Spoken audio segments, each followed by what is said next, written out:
Bismillahirrahmanirrahim. So let's start where we left off last time with the third ayah. I think we left off at وَيُقِيمُونَ الصَّلَاةِ. So again, these 5 ayats in the beginning of Surah Al-Baqarah are a major lesson in how to use form 4. So we already talked about amana and yu'minu, and just to reiterate, form 4 is you just add a hamza in the beginning of the past tense. So fa'ala becomes af'ala, and the first mnemonic becomes a sukoon. And if you want to convert it to the present tense, then you add the prefix pronoun in the beginning, and the middle mnemonic becomes a kasra, and everything else stays the same as we discussed in form 1, fa'ala yaf'alu. In other words, the last mnemonic becomes dhamma and the first mnemonic becomes a sukoon.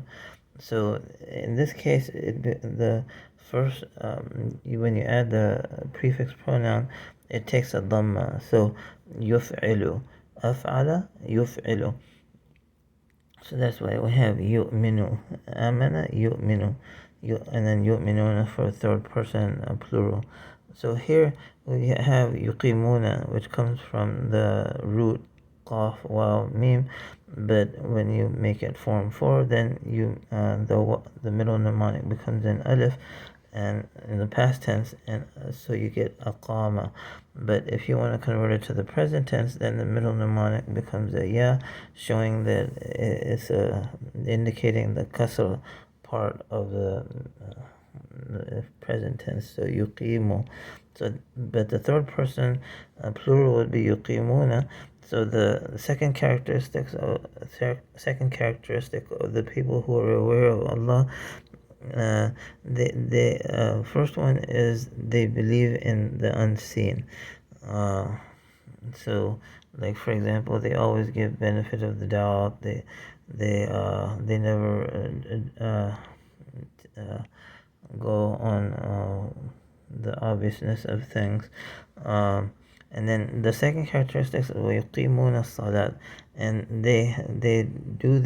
they're always trying to do their prayer correctly, always trying to improve in their prayer. يُقِيمُونَ. Aqama has the meaning of that you are trying to do something completely or carefully or correctly.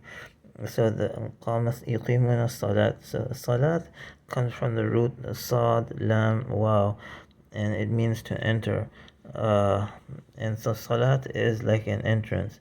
So then it became used in Islamic terminology for the prayer, because it's an entrance to the company of your Lord, the Lord of the universe. So when you stand for prayer, you're talking to the Lord of the universe, so it's an entrance. So they perfect their prayer, salat.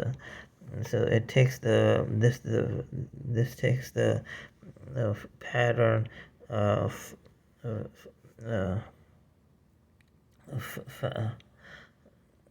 fa'alat. So salat.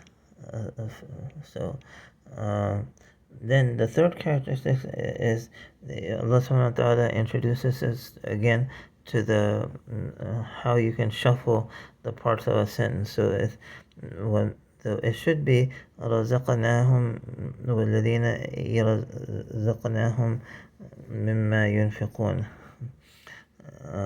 So razaqa means to bestow or to bless, and so the suffix, if you're going to add the suffix pronoun to the end of the form 1 to show the person that's talking, the first person, second person, or third person, then you add it after the verb. So razaqna, so we blessed.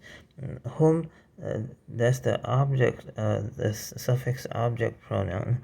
So we bless them, hum. And then yunfiqun comes from the word nafaqa, the root nafaqa. But if you add the hamza to the beginning, it becomes anfaqa, and so then you convert it to the present tense, it becomes yunfiqu, and then the third person plural would be yunfiqun. So but the mimma, it comes from min and ma. So let's stop there, not to go too long. We'll continue afterwards.